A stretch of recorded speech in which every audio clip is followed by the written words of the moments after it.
Everyone's pointing at the same villain again: corporate greed, price gouging, the oil companies squeezing you at the pump because they can. And look, I've been covering this beat for years, and I'm the last guy to hand big oil a free pass. But this time, they're not the story. Pull up a map of the Persian Gulf instead, because gas didn't just climb this month, it got taken hostage. There's more coming on this one, so make sure you like this video, subscribe, and hit the bell so you don't miss any updates on what's really going on in the automotive world.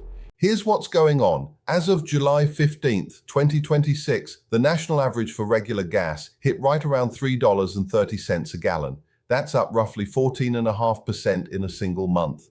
14.5%. In California, drivers are staring down an average pushing $5.38. And if your first instinct was, the gas stations are gouging us, yes, I get it, but watch where the money's actually pointing, because here's what changed. US forces struck Iranian targets and reinstated a naval blockade in the Strait of Hormuz. If that name doesn't mean anything to you yet, it's about to. The Strait of Hormuz is a narrow channel at the mouth of the Persian Gulf, and somewhere around a fifth of the entire world's oil moves through it. One skinny stretch of water. Now Iran's firing back on US sites in Kuwait and Bahrain, and the single most important oil choke point on the planet is a live conflict zone.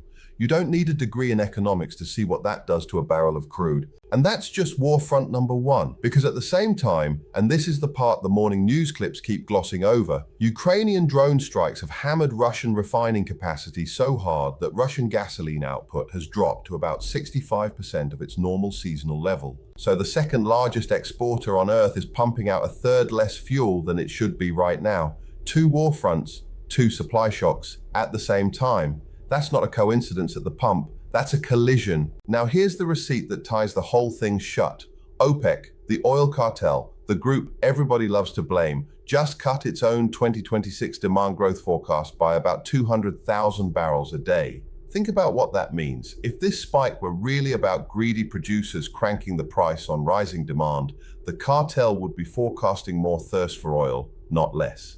Instead, they're saying demand is softening. And prices are still climbing anyway. That tells you everything. This isn't a demand story. It's not a greed story. It's a supply under fire story.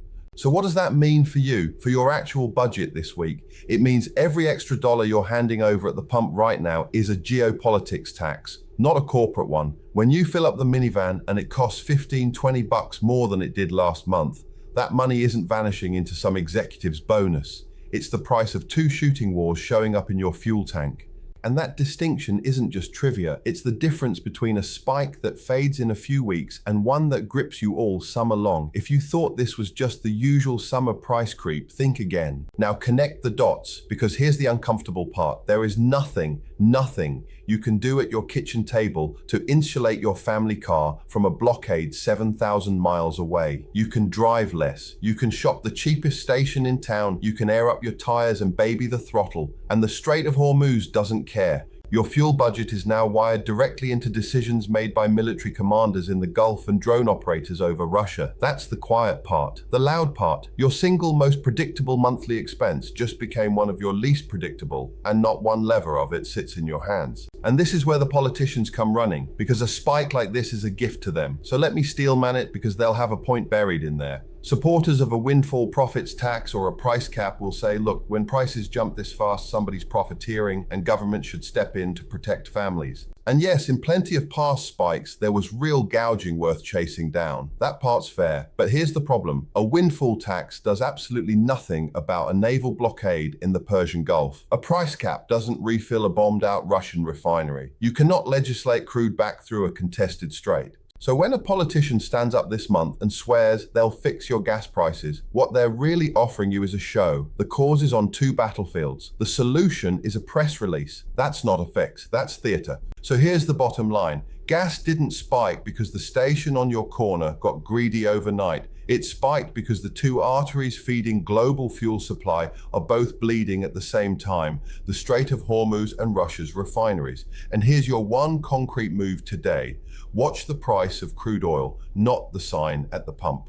Pull up Brent crude, takes 10 seconds on your phone, As long as that number stays elevated because of the Gulf, your pump price stays high no matter what any lawmaker promises. The day crude starts falling is the day relief is actually coming, usually about 1 to 3 weeks later at the pump, since it takes time to work through the system. So don't get sold a bill of goods by whoever's grandstanding this week. Watch the barrel. That's your early warning system. I'm expecting real volatility for the next 2 to 6 weeks, and I'll be monitoring it and reporting back. Because here's the real question. If your fuel budget can be decided by a strike you'll never see, in a strait you'll never sail, who's really in control of your car? Because it isn't the guy behind the counter, and it isn't you. Let me know what you think in the comments below. Did you personally get hit by this jump? And what's the highest price you've seen at your local station this week? Drop the number and your state. If you like this video, give it a like and subscribe for more videos like this. I'm Ray Carter. Thank you so much for watching. And if you think what's happening at the pump is bad, wait until you see what Washington is quietly planning to do with a per-mile driving tax while everyone's distracted by gas prices. That video's on your screen right now.